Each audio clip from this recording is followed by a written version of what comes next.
Hey everyone, Vito from MoreBeer here, and we're in Oakland, and we're talking with Ghost Town Brewing.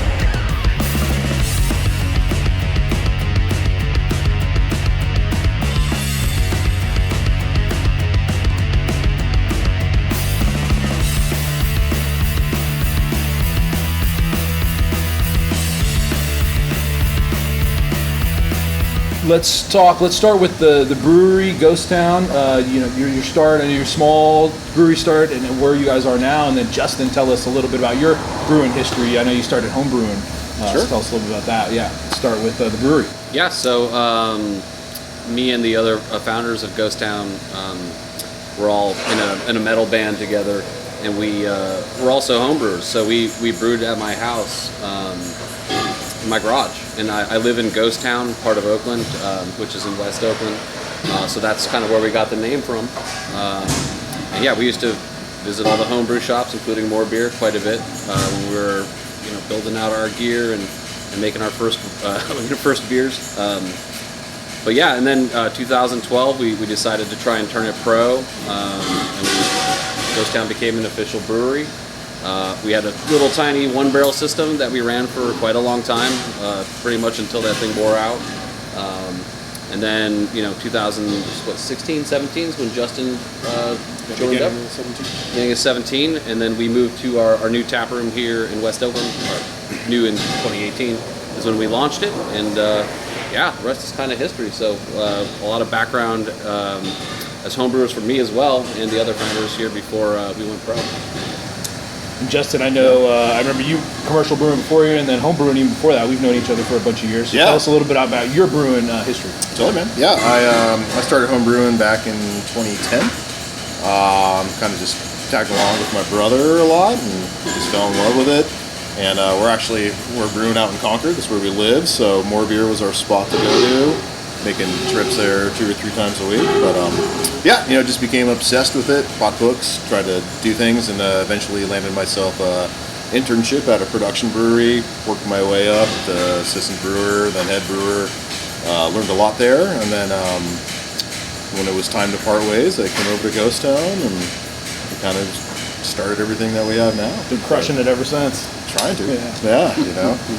Let's talk about Nose Goblin. That's the beer we're here to talk about, an Imperial IPA. So let's start with the name, the inspiration behind the beer itself, that kind of stuff. Well, I mean, back when we were homebrewers, and early on when we were just started our brewery, we were always really big into double IPAs, like, obviously like Pliny, those beers were just like some of our favorite beers. So we wanted to make a double. And our first version is far different than it is today, obviously. But the name Nose Goblin is a reference to Ren and Stimpy, which there's actually a few Ren and Stimpy hidden references. It's not very obvious on the label if you've ever seen it, but it does actually use the same font as Ren and Stimpy's logo. I don't know if you remember that cartoon. But, oh yeah, for sure. And yes, and then there's obviously the label has that giant little goblin guy on it with a big nose. So, is carrying around something that looks like it smells great. So, we kind of blurred the lines a little bit, but more or less it just means boogers any way you shake it. So, that's the name of it. Well, awesome. Great story. I love the Ren and Stimpy tie-in. I was a fan of that one growing up, too. All right. Yeah. Totally. All right. So let's talk about, you guys won a GABF medal, and not just a medal, but gold medal for this beer. What was it like, winning a GABF medal? Oh, It was awesome. Yeah. yeah, it was Super cool. how many years?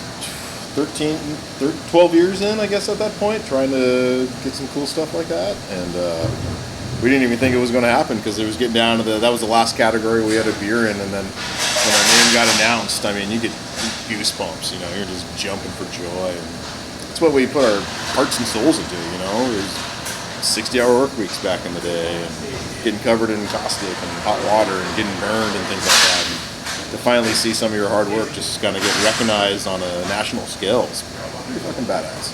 Yeah, I know. I was stoked for you guys. I think I was watching it at home, and when your name came, I think I texted you probably immediately. You probably had a million texts coming in, but it was like knowing how. I was telling on the way down here, like, for my money, you guys are probably one of the best West Coast beer breweries in the Bay Area, and to see you guys get that recognition, I was just really excited and just happy for you guys. Cheers to that, man. Yeah.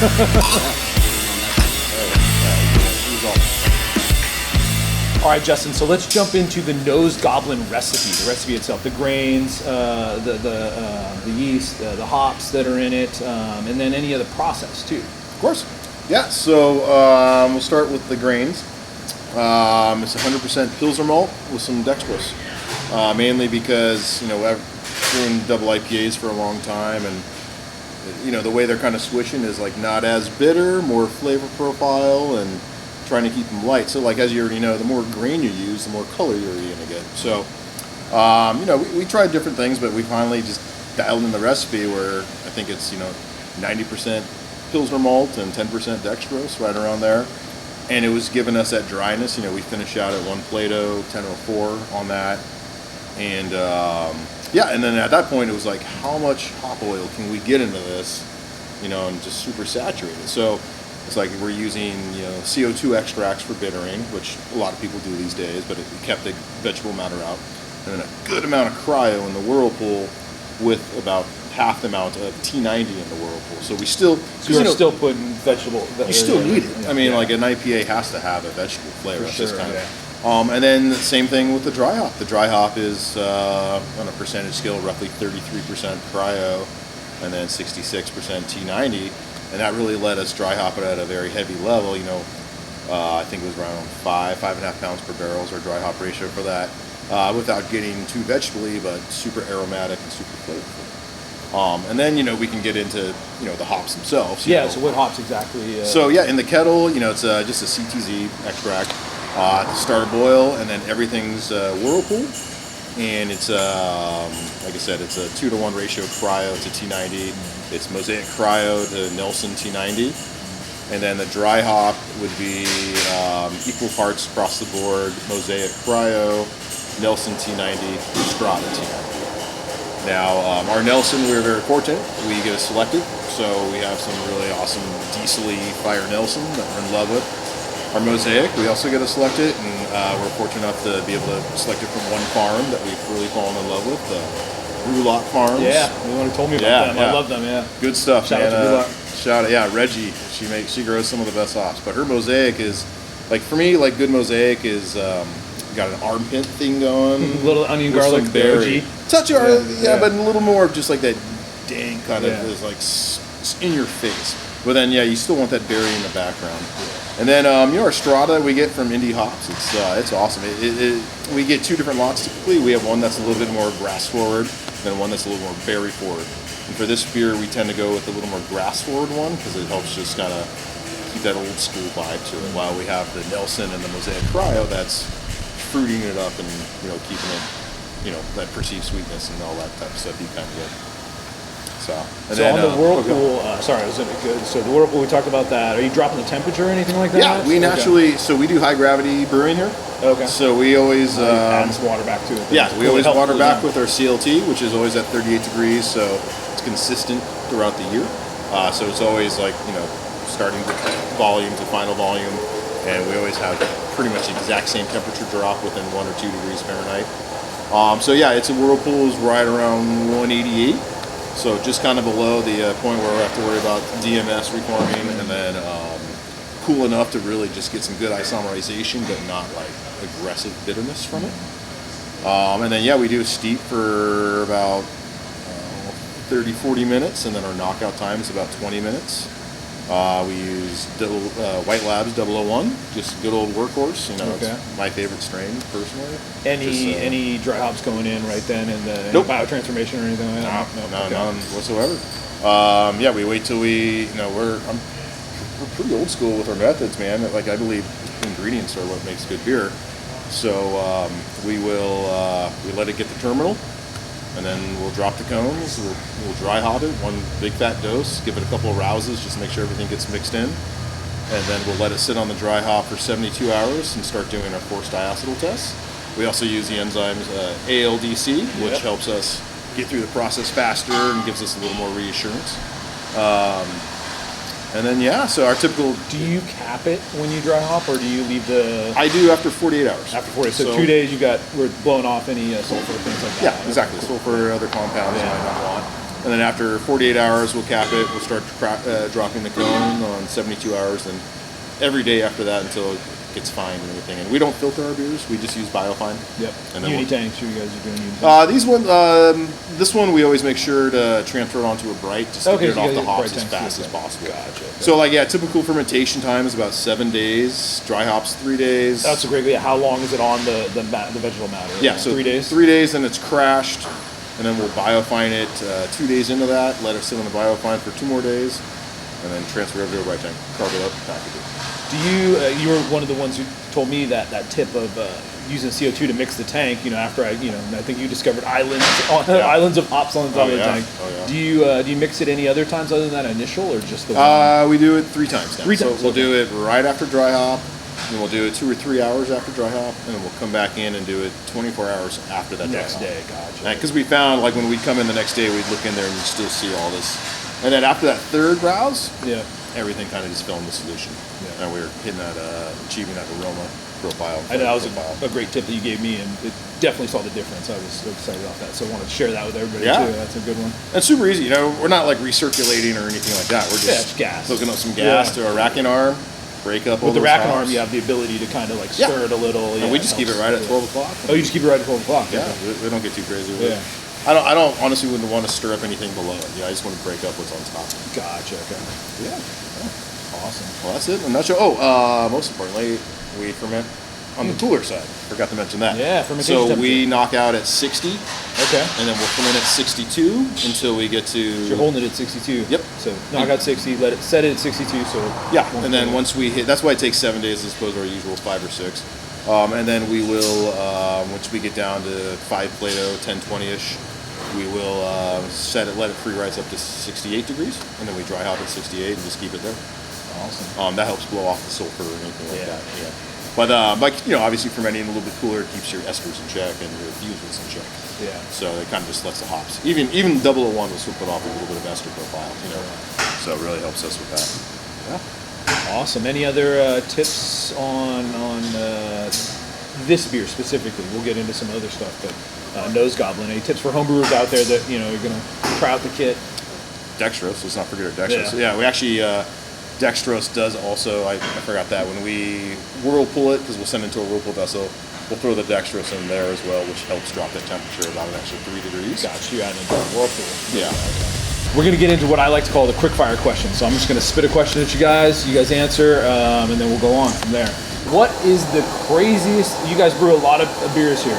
What is the craziest ingredient you've put in the kettle here at Ghost Town Brewing? Here at Ghost Town Brewing? Yeah. It's probably for one of our sour guys. Yeah, if we're talking about Steve's beers, I'm pretty sure we put rocks into something at some point, like actual rocks that he... You did a Stein beer? That he heated up. No, I don't know what the hell the thing was. he heated them up on like a barbecue grill. Yeah. And then we put them in the wort grain. I don't know what. Interesting.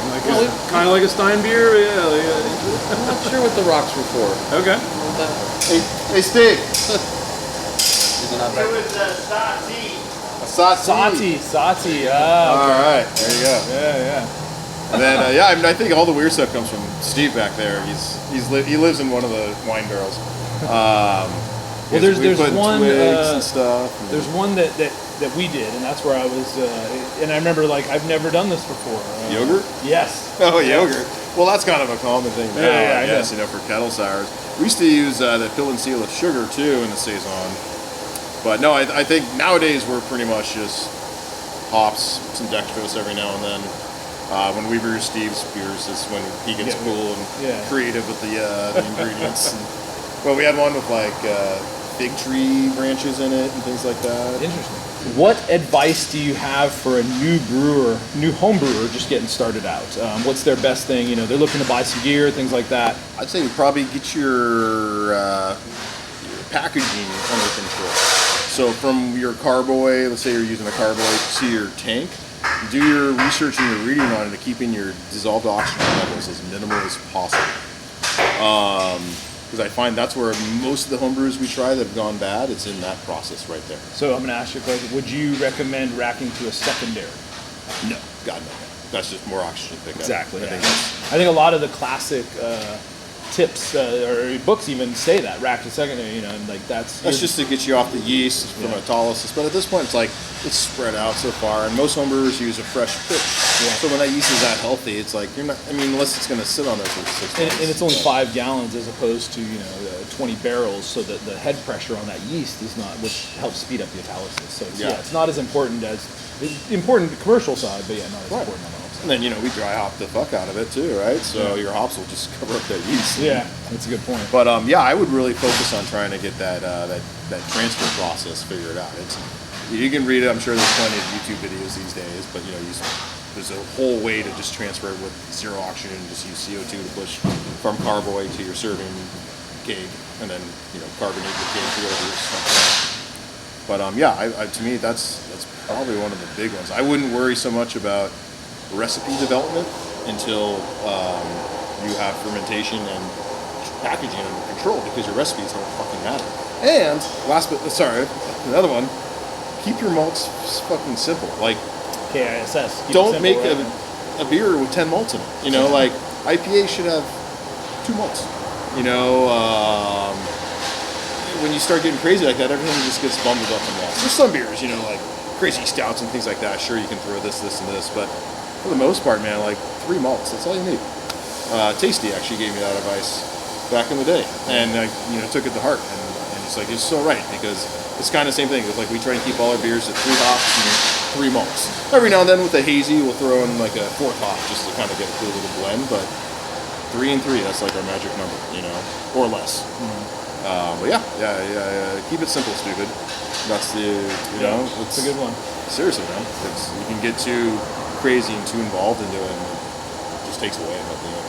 So. All right, so the other question, what tip would you have for someone looking to open a brewery? So they've been home brewing, they want to open a brewery.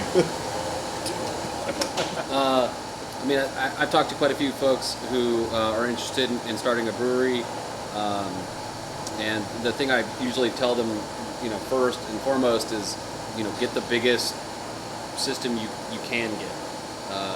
As someone who started on the nano scale, it just, having to upgrade and then upgrade and then upgrade, it's just, the thing you can do the best is just get the biggest thing you can get, set up your facility like you're going to do more than you expect to. Because while it's great to sell out a beer and it's great to, have a lot of success in that way, the ramifications of maxing out your production is really hard. It's hard on your team and your staff, and it's tough, because then you need more beer and you don't have it. So having that ability to grow into something is always really great. Brew house and cold storage too. Anything particularly cold storage. It seems like the one thing that most people overlook is cold storage, and rightly so, because it doesn't seem like the most important thing. But once that stuff starts piling up and you got all your hops and you got all this stuff, the space starts to disappear quickly. So. What is now we're talking West Coast IPA, West Coast Imperial double IPA. What's your favorite hop combo? And what is 2, 3, 4, 5 hops?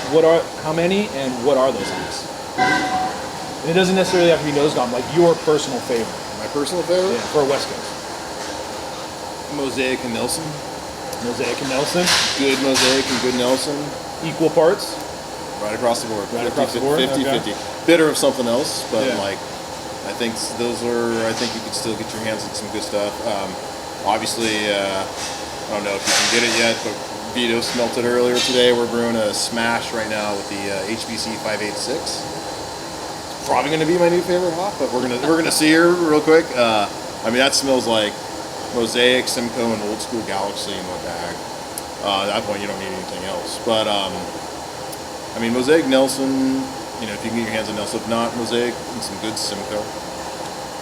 Or the 3, but the Holy Trinity, Citra, Simcoe, Mosaic. Yeah, I love Citra. I think, but to me, it's like these guys are a little more dank. Like Citra gets a little fruitier and things like that, which is great. But at West Coast, if I see that Mosaic Nelson on the board, go to hands down.